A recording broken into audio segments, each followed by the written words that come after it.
a quem está sempre conosco, tanto presencialmente como quem está em nossa companhia de coração, nas nossas mentes e também nos nossos pensamentos.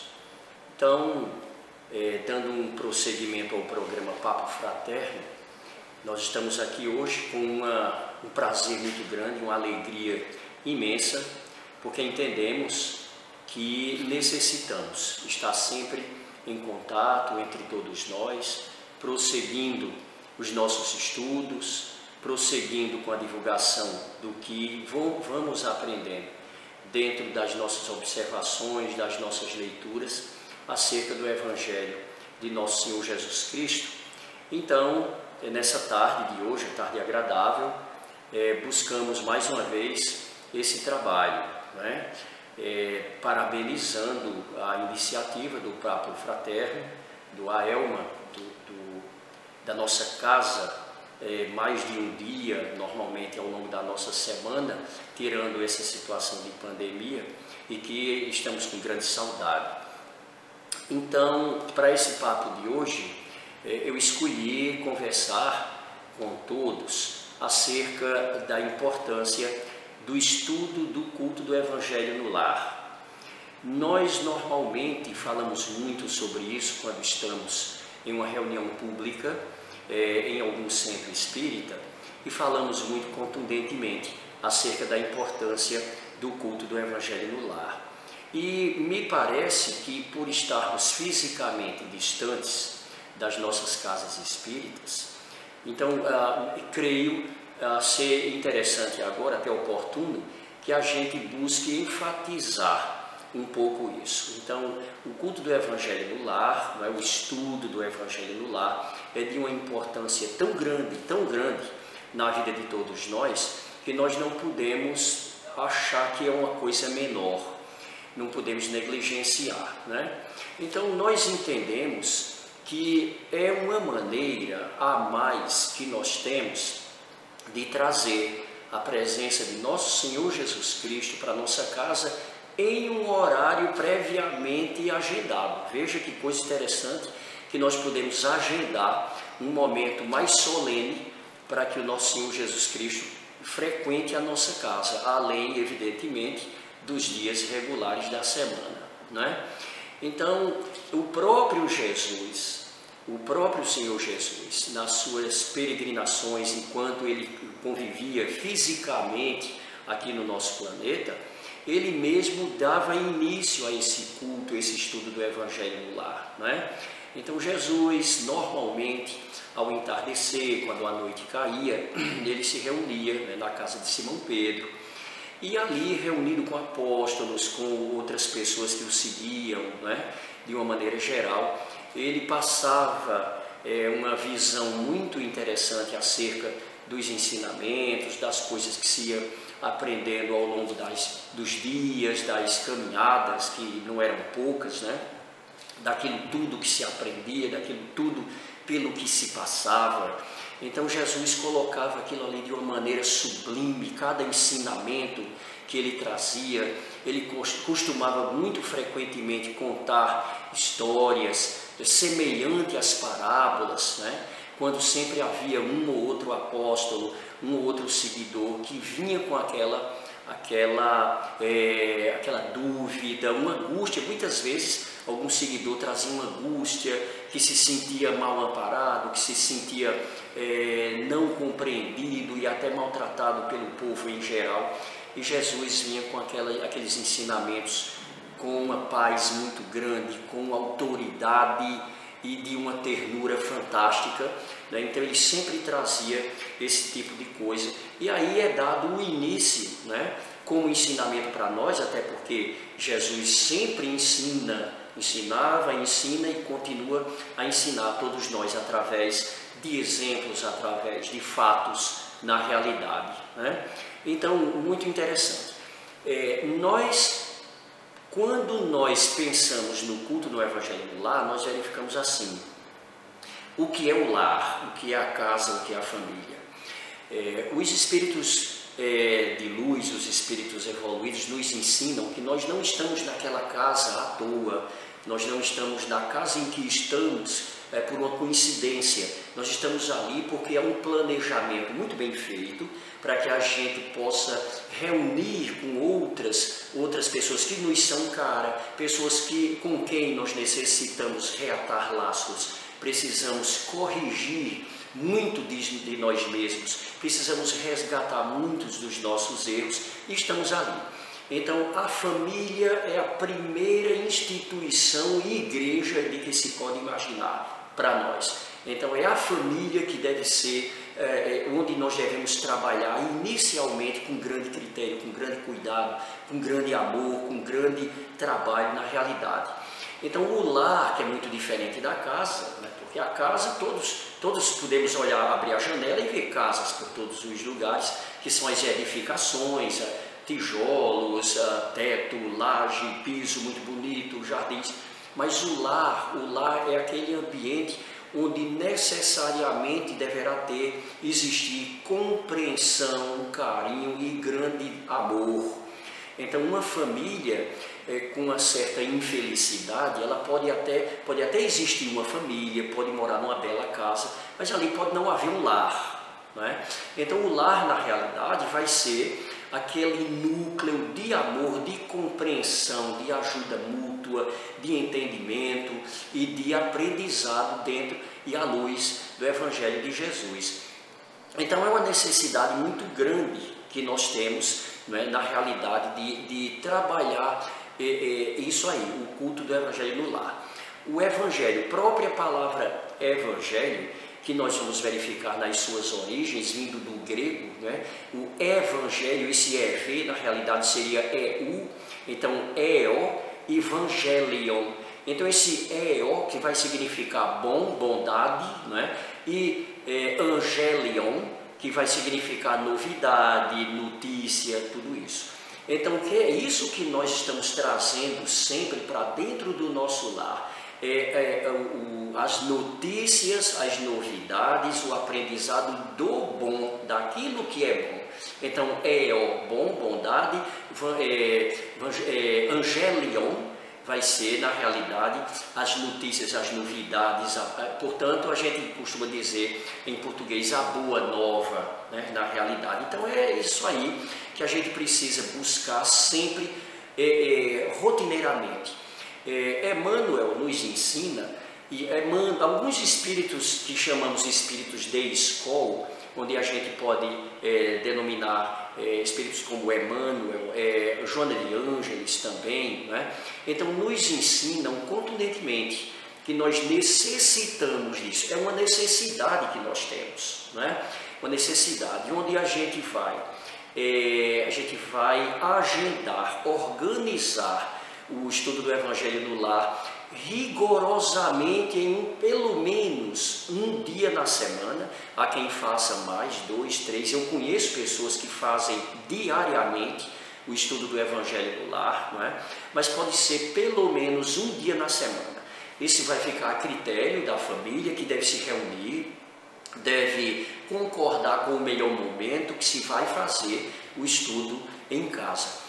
Feita a escolha de quando, em que horário, não é? Então isso deve passar a ser um trabalho rigoroso. Isso é de um respeito muito grande.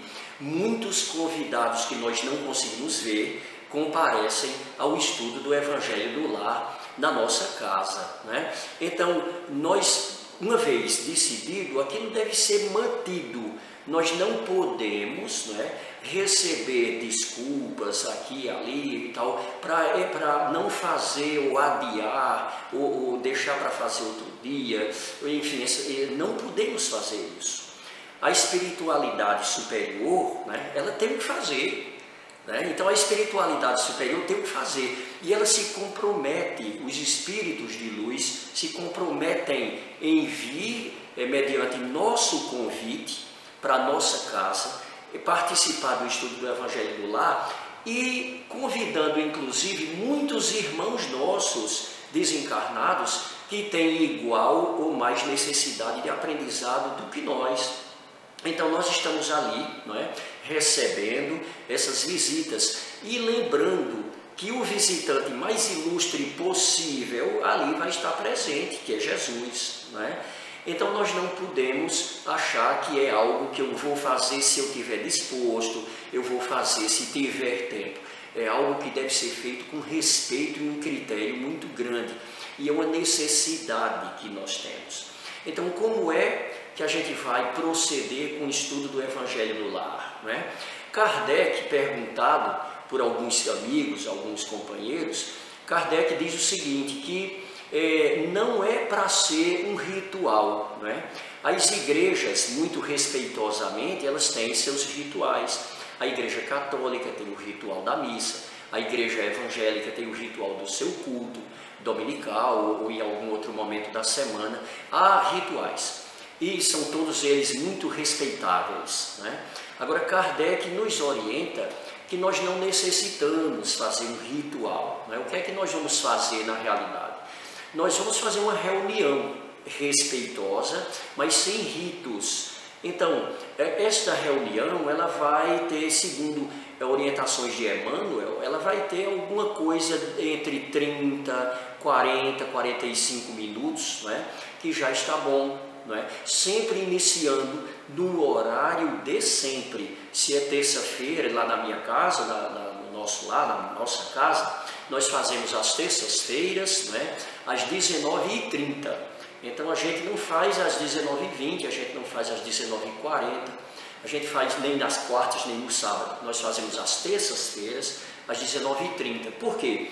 Porque em reunião, nós, na nossa casa, nós observamos que seria bom para todo mundo participar naquele horário. Todos estaríamos em casa, dispostos àquilo ali. Iniciado esse projeto e esse processo, nós não vamos nos desviar. A espiritualidade comparece, ela vem, não é?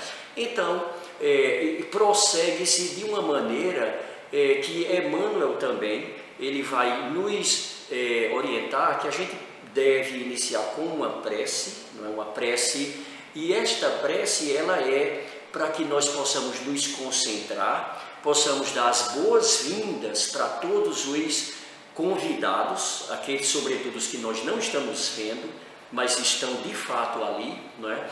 Então, uma prece onde nós vamos colocar nossa mente, nosso coração, todo o nosso espírito à disposição de Jesus, dos nossos anjos guardiães, não é?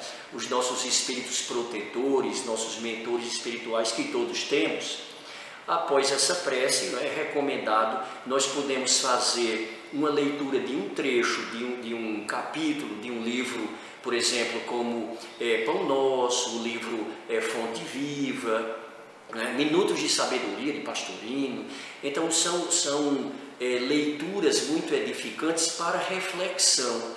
Então, nós podemos fazer essa leitura, né, após a prece, para que a gente possa refletir acerca daquilo ali. Os espíritos de luz, eles vão dilatar nosso entendimento, né? Nosso poder de percepção. Então, ali, comumente, os anjos da guarda, eles vão nos inspirar a entender melhor as mensagens que vêm, não é, dos espíritos mais avançados. Então, nós podemos fazer uma discussão acerca do que é que se entende daquele trecho, daquele capítulo, não é? E é muito após isso, muito recomendado pelos espíritos protetores, e Kardec assim nos diz, a leitura do Evangelho segundo o Espiritismo. E isso deve começar a partir desde o prefácio e vai numa sequência, segundo a orientação de Emmanuel. Há quem goste de abrir aleatoriamente, e não acho que há problema nenhum. Eu gosto de fazer na sequência dos capítulos, né? Feita a leitura de um trecho de capítulo, vamos também discutir o que é que nós estamos aprendendo daquilo ali. Pode-se ter a Bíblia de lado, porque você vai confrontar o versículo lido e comentado por Emmanuel, ou comentado por algum outro espírito de luz, e você vem para a Bíblia e confronta, e aí você tira suas dúvidas. É um estudo, não há ali um sacerdote, não há o dono da palavra, é um estudo onde todos são convidados a participar, né? Se há alguém em casa que não deseje participar, não se deve forçar de jeito nenhum. Nós devemos mentalizar aquela pessoa que não deseja participar daquele momento, para que os espíritos protetores o envolvam com energias de amor, de luz. E essa pessoa eventualmente virá a ser tocada, não é, no seu coração e virá a participar quando isso for apropriado para toda a reunião e para ela, não é? Evidentemente. Nós podemos mentalizar a nossa vizinhança, é um benefício que se propaga não só pela casa, mas pela vizinhança inteira. Os Espíritos nos ensinam que quando nós fazemos religiosamente o estudo do Evangelho no lar, a nossa casa, o nosso lar, ele se torna um posto avançado dos espíritos que vêm do alto para trabalhar no orbe, no planeta Terra. Então são identificados como pontos de luz por ali. Então não é qualquer coisa, né? Então isto vai nos tornando cada vez mais perceptíveis, vai nos tornando cada vez mais preparados para seguir adiante, entendendo o que é que Jesus nos recomenda, entendendo o para que nós estamos aqui nesse planeta, porque eu tenho que aprender com o meu próximo, que é quem está mais ao meu lado, dentro da minha casa, para que eu possa expandir para os demais, né? Então, este estudo do Evangelho no lar, ele é na realidade o núcleo, o ensino da escola principal que todos entendemos. Nós estamos no planeta, que é escola e é hospital. É escola e é hospital. Então, o núcleo inicial, número 1, não é, primário da escola, é dentro, no seio do nosso lar.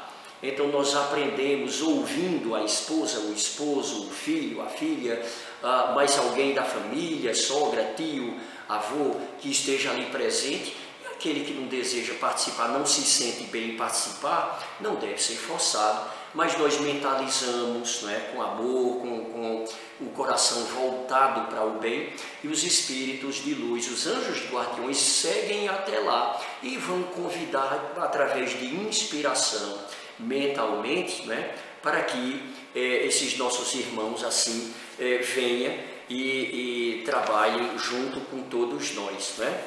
Então, muito bem, o roteiro, como já comentei aqui, ele não é uma coisa muito literal. O roteiro pode-se começar com a prece. Há quem goste de começar com a leitura de um trecho edificante e depois fazer a prece.